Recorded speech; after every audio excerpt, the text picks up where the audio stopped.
Eu cumprimento a todos os amados e queridos irmãos com a gloriosa paz do nosso Senhor e Salvador Jesus Cristo. Continuamos a nossa meditação, a nossa leitura bíblica aqui no capítulo 11 do livro de Juízes. Jefté, o gileadita, era um guerreiro hábil e corajoso. Sua mãe era uma prostituta e seu pai chamava-se Gileade. A esposa de Gileade também lhe deu filhos que, quando cresceram, expulsaram Jefté, exclamando: Não terás parte na herança do nosso pai, porquanto és filho de outra mulher. Jefté fugiu para longe dos seus irmãos, se estabeleceu na terra de Tobi, reuniu em torno de si um bando de vadios que andavam com ele. Ora, passado algum tempo, os amonitas fizeram guerra contra Israel, e assim que os amonitas atacaram o povo de Israel, os anciãos de Gileade partiram à procura de Jefté na terra de Tobi. Ao encontrá-lo, lhe pediram: Vem depressa, ser o nosso comandante, para que respondamos com guerra ao ataque dos amonitas. Contudo, Jefté indagou aos líderes de Gileade: Não foram vocês mesmos que me odiaram e me expulsaram da casa do meu pai? Diante do que os chefes de Gileade afirmaram a Jefté: Apesar disso, eis que agora estamos te fazendo um apelo. Vem conosco, combaterás os amonitas e será nosso chefe e também todos os habitantes de Gileade.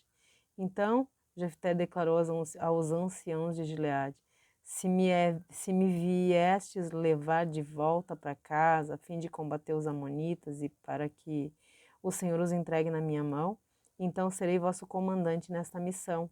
Os chefes de Gileade prometeram: Que o Senhor seja testemunha entre nós, e se não fizermos tudo o que dissestes. Jefté partiu, pois, na companhia dos anciãos de Gileade. O povo o aclamou como chefe e comandante. Jefté repetiu todas as suas declarações em Mispá, na presença do Senhor.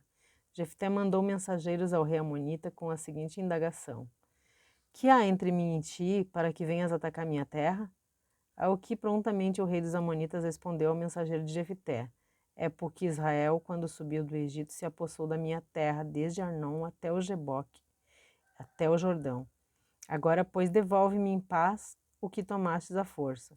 Então Jefté enviou novamente mensageiro ao rei dos amonitas, esclarecendo: Assim diz Jefté: O povo de Israel não se apossou da terra de Moabe, nem da terra de Amon. Quando os israelitas saíram do Egito, foram pelo deserto até o Mar Vermelho, no Golfo de Acaba, e daí até Cádiz. Nessa época enviou Israel mensageiros ao rei Edom, solicitando: Permite, por favor, que eu passe pela tua terra. Mas o rei de Edom recusou-se e nem quis ouvir mais nada. Então Israel enviou mensageiros com o mesmo pedido ao rei de Moabe, que da mesma maneira não consentiu. Por esse motivo Israel permaneceu em Cádiz. Logo depois os israelitas viajaram pelo deserto e contornaram Edom e Moabe. Passaram a leste de Moabe e acamparam do outro lado do rio Arnon. Não entraram nas terras de Moabe, porquanto Arnon estabelecia sua fronteira. Em seguida, Israel enviou mensageiros a Seom, rei dos amorreus, em Esbom, e lhes rogou: Deixa-me, por favor, passar pelas tuas terras para chegar ao território que nos pertence. Seom, no entanto, não confiou que Israel desejasse apenas atravessar as suas terras em paz. Por isso convocou todos os seus guerreiros e acampou em Jaza, atacou o povo de Israel. Contudo, o Senhor, Deus de Israel, fez com que os israelitas derrotassem Seom e todos os seus homens. E assim o povo de Israel conquistou todas as terras dos amorreus que viviam naquela região, conquistando por inteiro desde o rio Amon até o Jaboque, desde o deserto até o Jordão. Agora que o Senhor Deus de Israel expulsou os amorreus de diante dos israelitas, seu povo será tu que nos haverá de fazer sair da nossa terra? Porventura não tomas posse daquilo que o teu Deus Camus te concede? Ora, do mesmo modo tomaremos posse de tudo o que o Senhor nosso Deus nos deu. És tu algo superior a Balaque, filho de Zippor, rei de Moabe? Contendeu ele alguma vez com Israel? Guerreou contra Israel algum dia? Durante 300 anos, Israel tomou posse de Hesbom, Aroer, as cidades e os povoados próximos dos limites do rio Arnon, porque não as reconquistastes durante todos esses anos passados.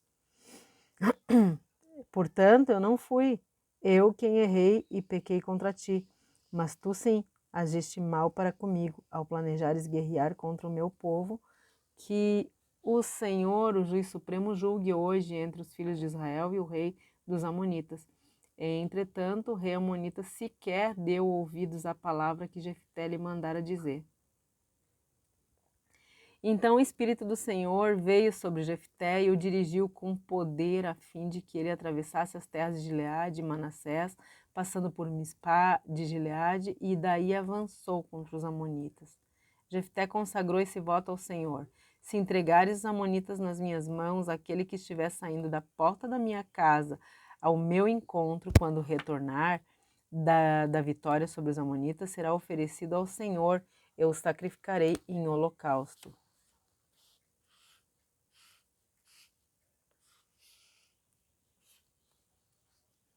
Então Jefté partiu para o combate com os amonitas, e o Senhor os entregou a todos em suas mãos. Ele tomou posse de 20 cidades, desde Aroer até os arredores de Minite, chegando a Abel-Queramim, e desta forma os amonitas foram dominados pelos filhos de Israel.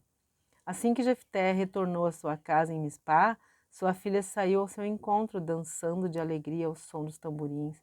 Ela era a sua única filha. Jefté não tinha nenhuma outra filha ou filho. No instante em que a viu, rasgou suas vestes e clamou como um brado de dor. Oh, não!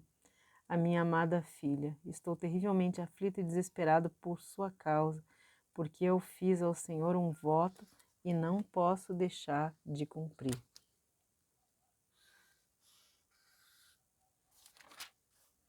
E a filha, compreendendo, lhe afirmou: meu pai, tu assumiste esse compromisso com o Senhor. Trata-me, pois, de acordo com o que prometeste, porquanto o Senhor concordou em te vingar dos teus inimigos, os amonitas. E em seguida ela acrescentou: concede-me, meu pai, apenas isto. Deixe-me partir com algumas amigas por 2 meses.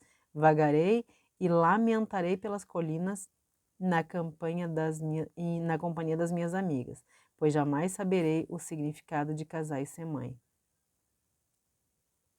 Vai, assentiu o pai, deixando que ela fosse por 2 meses. Ela se foi, portanto, com suas amigas, caminhando sem rumo pelos montes, chorando e lamentando porque nunca poderia formar uma família. Passados os 2 meses propostos, ela voltou à presença do pai e ele fez com ela o que havia prometido por meio do voto. Assim ela morreu virgem. Desde então nasceu uma tradição entre as mulheres israelitas, de saírem as moças durante 4 dias todo ano para se juntar e lamentar o ocorrido com a filha de Jefté, o gileadita. As pessoas têm a opção de viver reclamando para quem não pode ajudar ou clamar ao Deus que tudo pode. Simples, né? Viver chorando não resolve, mas quando o povo de Deus ora e confia, coisas incríveis acontecem. E quando um homem se coloca na dependência total de Deus, ele não depende mais de circunstância nenhuma. E nesse caso, o ser humano mais complicado, mais cheio de traumas, mais marginalizado, pode sim tornar um instrumento nas mãos do Senhor.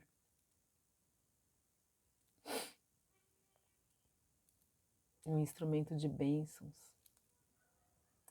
Toda vez que o povo de Deus abandona as iniquidades, se arrepende dos seus pecados e busca a Deus de todo o coração, ele se levanta do trono. Ele se levanta, queridos, e age em favor dos seus. Aqui nesse capítulo, Deus levou, ou melhor, Deus levantou Jefté como um libertador gileadita, que fez guerra contra os amonitas e destruiu o poder deste povo. E isso ensina, queridos, que as atitudes corretas diante de Deus têm poder para expulsar as piores angústias da vida do ser humano. Mas os que escolhem ficar apegados aos seus pecados vão se autodestruindo a cada dia. Muitos crentes, queridos, vivem de uma forma muito parecida com a de Israel. Muitos crentes vivem da mesma forma que Israel vivia, se rendendo a toda influência mundana e se conformando aos princípios e aos costumes do mundo, para manter as amizades dos ímpios, né? Para no final descobrirem que os amigos mundanos podem ser os mais perigosos e terríveis inimigos. Esse capítulo aqui conta que por 18 anos, o povo negligenciou a opção de orar e de buscar a Deus. E escolheu viver atormentado sob a pressão dos inimigos, né? Dos versos 1 até o 3, a gente vai ver que Deus levanta alguém mesmo quando não tem ninguém com um perfil aparentemente adequado. Dos versos 4 até o 11, aí nós vamos ver que o comprometimento de um líder para libertar o povo de Deus das mãos inimigas, né? Enfim, esses versos estão mostrando que a hora em que Deus mostra, né, o comprometimento de um líder para libertar o seu povo das mãos inimigas. E nos versículos 12 até o 40, Deus concede os dons, a sabedoria e as habilidades necessárias para que o líder possa avançar e alcançar o sucesso desejado por Deus, não por ele. E aqui nós aprendemos a tomar muito cuidado, porque muitos têm aparência de cristão, mas podem rapidamente se tornar um pagão. E muitos que parecem ter um perfil muito diferente dos crentes podem ser usados como ferramenta para realizar os planos de Deus aqui na Terra. Jefté foi considerado por alguns assassino da sua filha, mas ele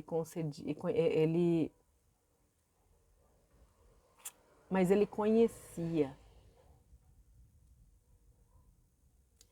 muito bem os princípios de Deus e ele estava cheio do Espírito Santo quando ele fez o voto. Por causa disso é que a declaração que ele fez é notório, né? Ele queria oferecer a vitória recebida das mãos de Deus.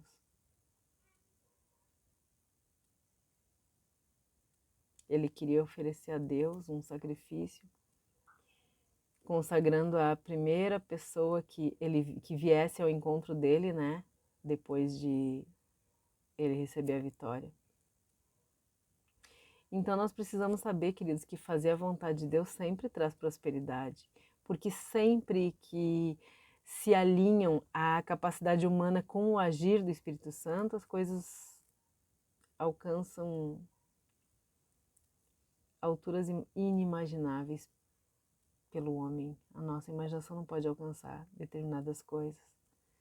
E Jefté é um exemplo disso, sendo filho de uma prostituta, rejeitado por seus irmãos, expulso da casa do seu pai, expulso da herança, né, e da casa.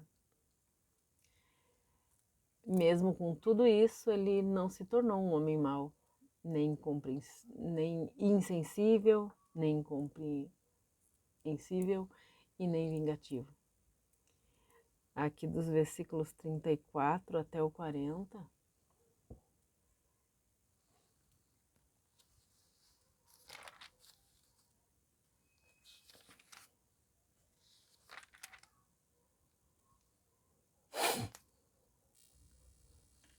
Nesses versos a gente vai ver que a diferença na vida de Jefté foi o voto que ele fez a Deus.